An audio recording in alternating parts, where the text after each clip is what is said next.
கிறிஸ்துவுக்குள் அன்பானவர்களே, இயேசு கிறிஸ்துவின் நாமத்தில் உங்களை அன்புடன் வாழ்த்துகிறேன்.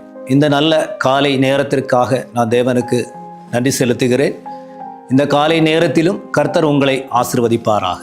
இன்று உங்களோடு பேசும்படி கர்த்தர் எனக்கு கொடுத்த ஒரு வார்த்தை யோவான் எழுதின சுவிசேஷம் அதன் 7ஆம் அதிகாரம் 37வது வசனத்தை உங்களுக்காக நான் வாசிக்கிறேன். பண்டிகையின் கடைசி நாளாகிய பிரதான நாளிலே இயேசு நின்று சத்தமிட்டு, ஒருவன் தாகமாயிருந்தால் என்னிடத்தில் வந்து பானம் பண்ண கடவான் என்றார். இயேசு கிறிஸ்து இந்த பூமியில் இருந்த பொழுது அவர் தன்னுடைய சீடர்களை பார்த்து இப்படியாக சொல்கிறார், ஒருவன் தாகமாயிருந்தால் அவன் என்னிடத்தில் வரக்கடவான். தேவனுடைய அந்த வார்த்தை ஒரு மனிதன் எதற்காக தாகமாய் இருக்க வேண்டும் என்று கர்த்தர் சொல்கிறார். சில நாள்களுக்கு முன்பு சமரியா பட்டணத்தில் ஒரு ஸ்திரீனிடத்தில் தண்ணீர் கேட்கும் பொழுது அந்த ஸ்திரீயிடத்தில் அவர் சொல்கிறார், நீ கொடுக்கிற தண்ணீர் மீண்டும் தாகிக்கும், நான் கொடுக்கிற தண்ணீரோ ஒரு நாளும் தாகிக்காது என்று சொல்கிறார். இந்த உலகத்தில் எத்தனையோ தண்ணீர் நாம் குடிக்கலாம், எவ்வளவோ நாம் ருசித்து நாம் அனுபவிக்கலாம்.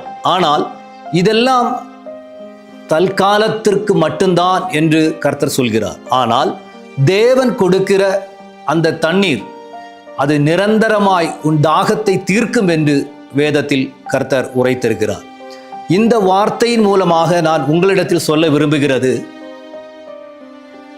இந்த உலகத்தில் எவ்வளவு நன்மைகள் நாம் அடைந்தாலும், எவ்வளவு மகிழ்ச்சியை நாம் பெற்றிருந்தாலும், கர்த்தர் சொல்கிறார், இது நிரந்தரமான சந்தோஷம் அல்ல, இது நிரந்தரமான நிம்மதியையும் உனக்கு தராது.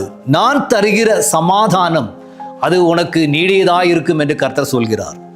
இன்று யாராவது என்னுடைய வார்த்தை தாகத்தோடு இருந்து கேட்கிறீர்கள் என்றால் கர்த்தர் சொல்கிறார், இன்று உன்னுடைய எல்லா நாளிலும் உனக்கு நிரந்தரமான ஒரு நீரூற்றை உனக்காக தருவேன் என்று கர்த்தர் சொல்கிறார். நாம் தேவனுடைய வார்த்தையை நாம் கவனிக்கும் போது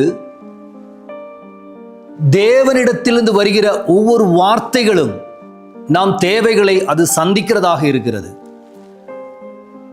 தேவன் நமக்காக பேசப்பட்ட ஒவ்வொரு வார்த்தையும் அது எனக்குள் கிரியை செய்யுமானால் அதில் இருந்து தேவனுடைய வல்லமை அந்த வார்த்தையிலிருந்து புறப்பட பண்ண கர்த்தர் வல்லவராய் இருக்கிறார்.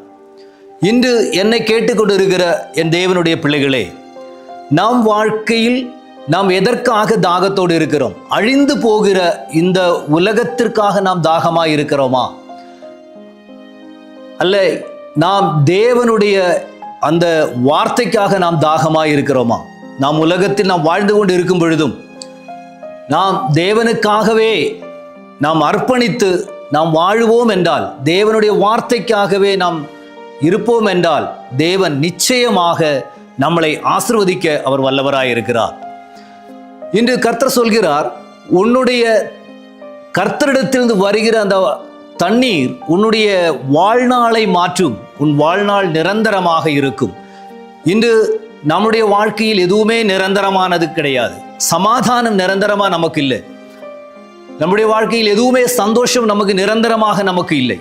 நமக்கு இன்று சமாதானம் இருந்தால் நாளைக்கு அது நம்முடைய வாழ்க்கையில் நிலை நிற்பதில்லை. இன்று நாம் எதை அனுபவிக்கிறோமோ அது நாளைக்கு நிரந்தரமா இருக்கணும் அப்படி இல்லை. ஆனா கர்த்தர் சொல்கிறார், இன்னைக்கு உன்னுடைய வாழ்க்கையில் எதுவா இருந்தாலும் கர்த்தர் தருகிறது உனக்கு நிரந்தரமாக கர்த்தரால் மட்டும்தான் முடியும். உன்னுடைய வாழ்க்கையில் எந்த பிரச்சனைகளாக இருந்தாலும், எந்த சூழ்நிலையில் இருந்தாலும் கர்த்தரால் மட்டும்தான் நமக்கு நிரந்தரமான ஒரு நன்மையை, ஒரு ஆசீர்வாதத்தை தர முடியும். இன்று பலர் நம்மை பார்த்து பல நன்மைகளை தருவேன் என்று வாயினால் சொல்லுவாங்க. உன்னை எவ்வளவோ நான் உயர்த்தி பார்ப்பேன் என்று நம்மை பார்த்து முகத்தை பார்த்து வாயினால் சொல்லுவாங்க. ஆனா நமக்கு ஒரு பிரச்சனை வரும் பொழுது, நம்முடைய சூழ்நிலைகள் மாற்றம் வரும் பொழுது அந்த மனிதர்கள் நம்மளை விட்டுட்டு போயிடுவாங்க. ஆனா கர்த்தர் சொல்கிறார், என்னிலிருந்து புறப்படுகிற அந்த நீர் ஊற்று உன்னுடைய வாழ்க்கையில் அது நிரந்தரமாயிருக்கும். உன் தாகத்தை அது தீர்க்கும். அது உன் தலைமுறையாக உனக்கு அது பிரயோஜனப்படும் என்று கர்த்தர் சொல்கிறார். இன்று என்னை கேட்டுக்கொண்டு இருக்கும் பொழுதே, தேவனுடைய அந்த வார்த்தை உங்கள் இதயத்தில் பதியும் பொழுதே, உங்களுடைய எல்லா சூழ்நிலைக்கும் அதை மாற்றம் வருத்தும்படி கர்த்தர் உங்களுடைய வாழ்க்கையை மாற்ற கர்த்தர் விரும்புகிறார்.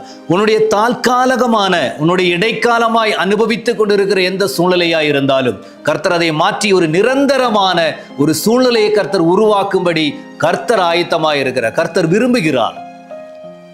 தேவனுடைய வார்த்தையில் நாம் நிலைத்திருந்து நாம் அந்த வற்றாத நீரூற்றை நாம் பெற்று நம்முடைய வாழ்க்கையை நாம் மகிழ்ச்சியாக்க, இந்த அழிந்து போகிற உலகத்தில் இருக்கிற அன்பை விட, அழிந்து போகிற அந்த உலகத்தின் பாசத்தை விட, தேவனிடத்திலிருந்து வருகிற அந்த அன்பையும் அந்த ஆறுதலையும் நாம் எடுத்து அதற்காய் நாம் பயன்படுவோம் என்றால் நாம் இந்த உலகத்தில் பாக்கியவான்களாயிருப்போம்.